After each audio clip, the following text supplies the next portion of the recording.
Hello, I'm Hugh Gilmore from Podium Psychology. So this is the talk on negative emotions, and the talk is available for the next 10 days. So if you're watching this, please do make sure you watch all of it within the next 10 days. Unfortunately, the first few slides of the talk were not included in the recording, so I'm going to go over those now, and then it will jump into the actual recording of the live event. So without further ado, we'll begin. I'm Hugh, as I said. Martin Turner is here with me, Dr. Martin Turner, who's also presenting. In the initial email, I said to go and check him out. He's quite prolific in his understanding of rational emotive behaviour therapy, which is linked to why this talk came about. The original message that I put out that got 200 likes on my Instagram was all about how to reframe and think about negative emotions from a way that is more useful. And that's what tonight's talk is going to be about. So Martin's obviously skilled in that, given his training in REBT. And funny enough, that's where one of the occasions I met him was over in America when we were both training in rational emotive behaviour therapy. So first of all, what is emotion? We kind of think of emotion maybe as how we feel, or the mood, or these types of words that are associated with the term emotion. And actually, emotion, according to Damasio, is the idea that emotion, the clue is in the name, we are moved because of our internal state to motion. So that might be, if you imagine, if we're angry, we're moved into becoming angry. If we're sad, we're moved into tears. You know, if we're anxious, we're moved into becoming more alert. Whereas feeling is different. Feeling is a term which, with the etymology of the word, is to perceive by touch, or we feel something physically. So emotion is about motion. It's linked to action and how that comes out of our body. So the point being that we feel to the point where we're moved into motion. The feeling takes us to the point of enacting how we feel onto the world. So that is obviously the definition of emotion. However, a more sort of scientific definition might be along the lines of its combined elements of physiology, cognitions, and behavior. So for some of you guys who are not psychs who listen to this, and also people like me who don't like big words, well, physiology is really about the biology that relates to in your body. You have changes that happen whenever you feel an emotion. Your heart rate might change. You might, for example, when you get happiness or fear, you've got different hormones are released. So those are physiological changes or biological changes that happen in the body. You have cognitions. Cognitions is a fancy word for thinking and thoughts. So you have thoughts that occur in your body. Well, they don't occur in your body, they occur in your mind. That's the grey bit in there. So cognitions occur, thoughts occur whenever you have an emotion. So when you experience happiness, you have a thought of, oh, this is good, or an appraisal. That is what a psychologist would call this. You appraise that this is a good thing that has occurred because you feel happy, most likely because something good has happened. You might have won the lottery. And behavior is obviously, as from the previous example, emotion is about the motion. What is the behavior? How do you behave or move? So the behavior is associated to the emotion. Now, the book recommended here is Cognition and Motion from Order to Disorder by Parr and Dalgleish. And that book is really a good overview of emotion from a psychology perspective. And it talks about all the ranges of emotions and how, you know, an emotion isn't actually just one thing. I know there are maybe 5 definitions or 5 types of emotion, basic emotions. There's also another school of thought that says there's 8 basic emotions. But the human experience of emotion is much wider, much more varied, in that you might experience happiness and fear at the same time. And that's a different sort of emotion. You might experience happiness, fear, joy, and a bit of sadness at the same time in different measures. And again, that's a different emotion. So emotions are something that we talk about. They're a phenomenon that we have a physical experience of. And we can even feel emotions in different parts of the body. Our body will react differently depending on the emotion. What's interesting is culturally, there are also different emotions. In the Philippines, for example, there's ligot, which is an emotion which is described both as having a positive valence and a negative valence. In the positive valence, it was described as that man has enough energy that he could chop down trees. In the negative valence, it is described as that man wants to go and kill people. So there's something interesting about that emotion specifically. If you look into it, it's actually a collective group emotion, kind of like there's also a group mourning or a group energy with it as well. So Ligot is a typical cultural emotion that isn't translatable to other cultures, but these aren't limited to cultures that aren't European. Germans, for example, have Schadenfreude, which is taking pleasure in someone else's misfortune. So something bad has happened, and as a result, you become happy because, they've got a parking ticket, and actually they got what they deserved because they're always parking badly. So that type of Schadenfreude is something that, other cultures have a word for. In the English language, we don't. So if we look further into emotion, we kind of get the idea that emotion's negative, or there's negative emotions, and that they're unpopular, and nobody wants to be sad, nobody wants to be a little bit anxious, nobody wants to have these emotions which society and our friends say are bad.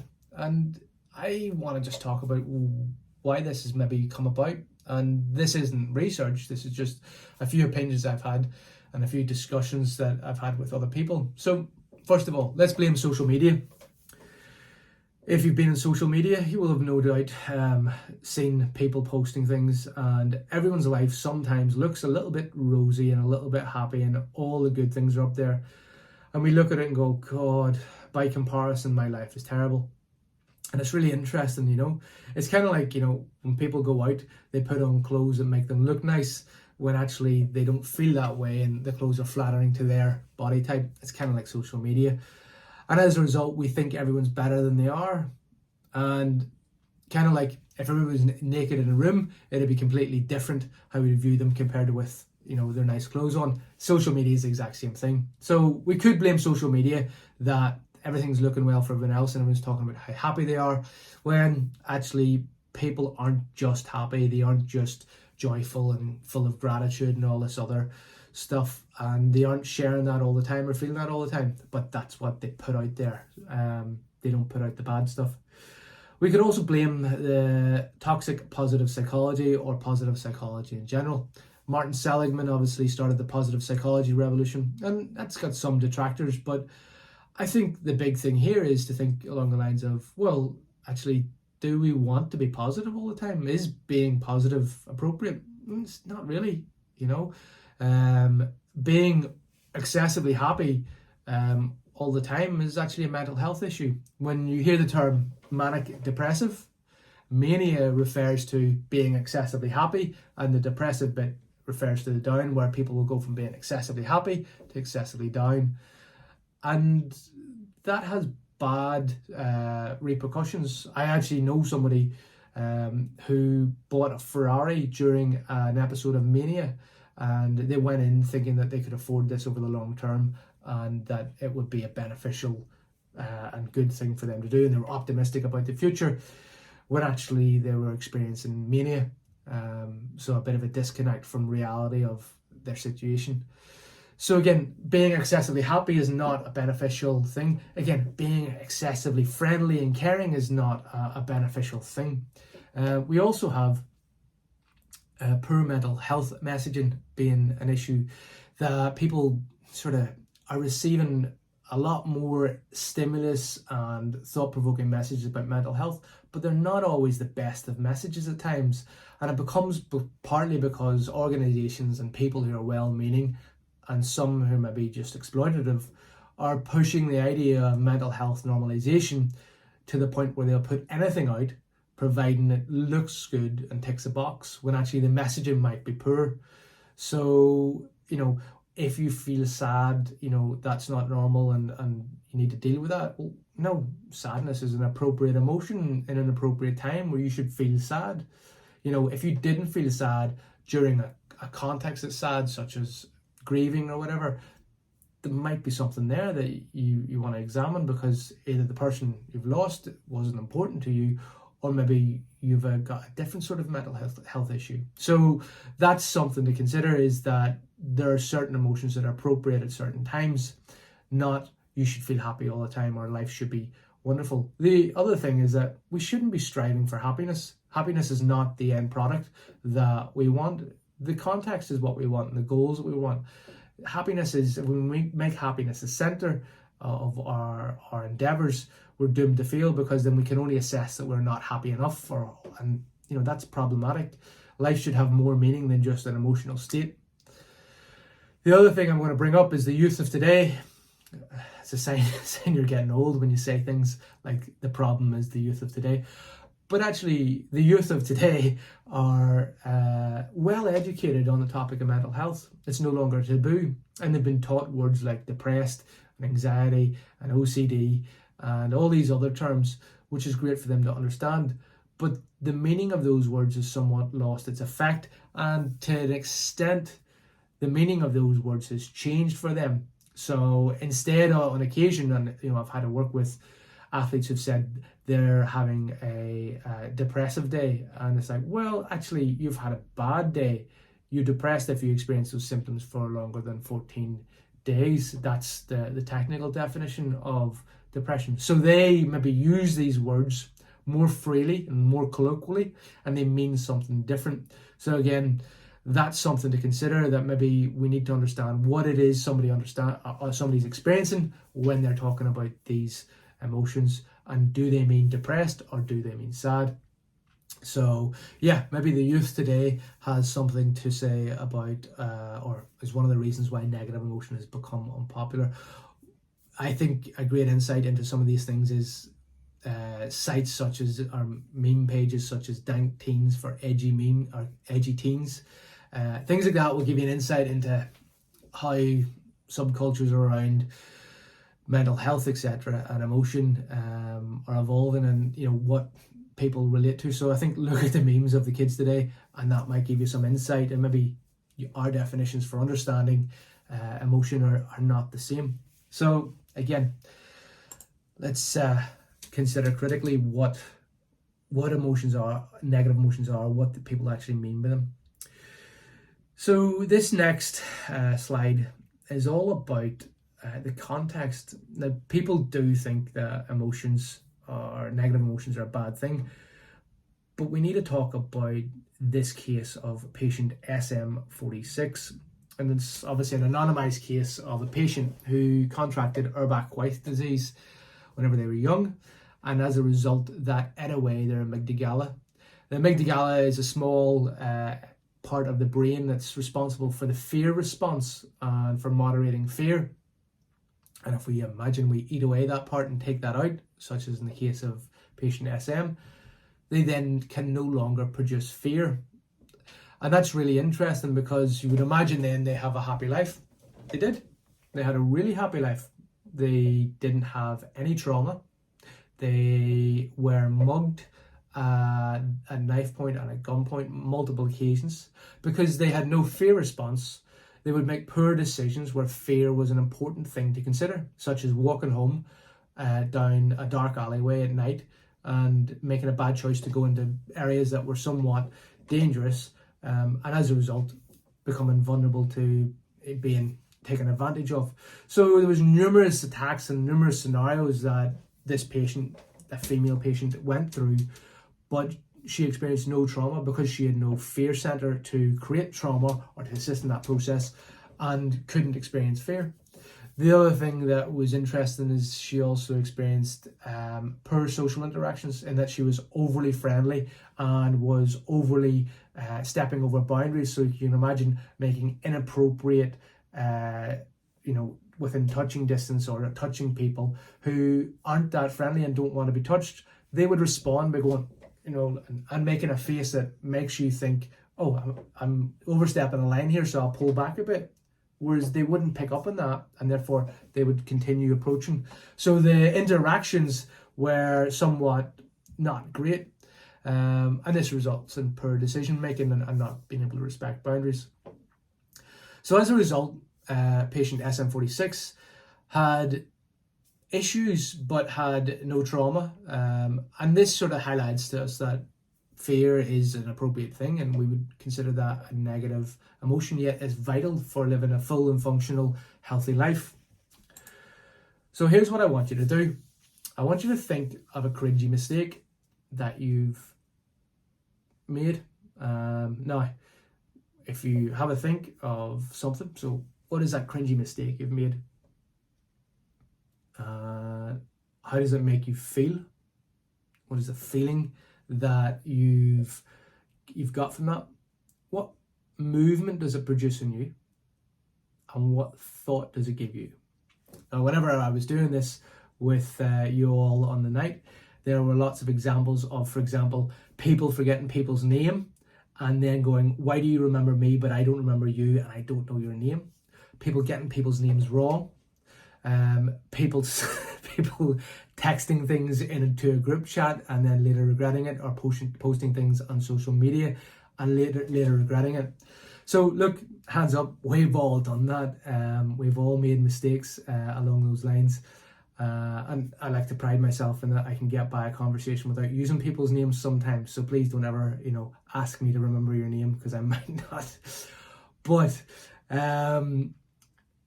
the point being here is that cringy mistake. How did you feel? Well, some of you felt embarrassed, felt shame, felt guilty from your actions. The movements that produced is like this kind of shudderingness, or this kind of like wanting to shy away and withdraw. And the thoughts it give you is, I've made a mistake, this is horrible, I'm worthless, I'm bad at this, I'm offending these people, I'm doing wrong. So these were all the things that occurred. Very simply, we need to think, WTF? Now, WTF. What does WTF stand for? And I'm sure you've heard it many a times before. WTF stands for, what's the function? How does it benefit you? So what's the function of this? These bad thoughts, these are uncomfortable withdrawal symptoms, or shuddering or cringingness. What is the function of that? And you'll find in this scenario of, I don't know their name, that's bad, that might motivate you to learn how to speak in such a way that you don't need to remember somebody's name like me, or it might motivate you to remember people's names better. And maybe even in the case of some hairdressers, for example, who go through a number of clients, they keep notes on people's names and what they've said previously, so that they can appear in such a way that they're much more friendly than they actually are. So what's the function? The function is that the negative emotion, whether it be shame or guilt, might have an adaptive function that changes your behavior and causes you to adapt better. For example, shame is an emotion that you feel whenever you do something in a group that is against the group norm. So, if you go about the street walking naked and you feel shame, you'll stop doing that because everybody will look at you and go, what are you doing? And that shame conforms you to the group norm. The same way that if everyone appears in kit and you turn up not in kit, or if you think back to your school days and non-uniform days, you turn up in a non-uniform day in your uniform, there's a feeling of shame there that you forgot something, you don't fit in. Shame functions to contain you in a group norm, so it's not an entirely bad emotion. But if we put shame on a bell curve, shame is a mental health issue, and it is excessive shame is going to be bad for your mental health. But at the lower end of this spectrum, it's actually good for group conformity and adhering to group norms and facilitating your connection to a group and allowing you to fit into groups and understand groups. So we need to think of emotions not as negative or positive emotions, but actually as, what's the function of this emotion? Does this emotion benefit me? And how does it benefit me? And, Martin will talk later about rational motive behavior therapy and how we would maybe assess an emotion and consider it as to how is this beneficial and how does it need to change based on my beliefs. So if we think just on that as well, anxiety as a negative emotion. Anxiety is obviously something that is, it makes us withdraw and avoid things. But anxiety also causes us to prepare for a scenario and prepare us for an adversity that we might face, and to the point where if we prepare for this, we might actually perform better. So that's again an example of how anxiety might be beneficial. So we're going to move on now to understand a little bit of a nuance between RBT and cognitive behavioral therapy. Before we do move on to this case study, I'm just going to say there is a video, another video attached in the email that was sent out to you on motivational interviewing. If anyone's interested, please do check out my course on motivational interviewing, and please do get in touch. We will be doing more of these talks, so please make sure you're on the list of people to be informed about them. Thanks very much, and enjoy the rest of the talk. And this bit will now be the bit that was recorded live. Exciting.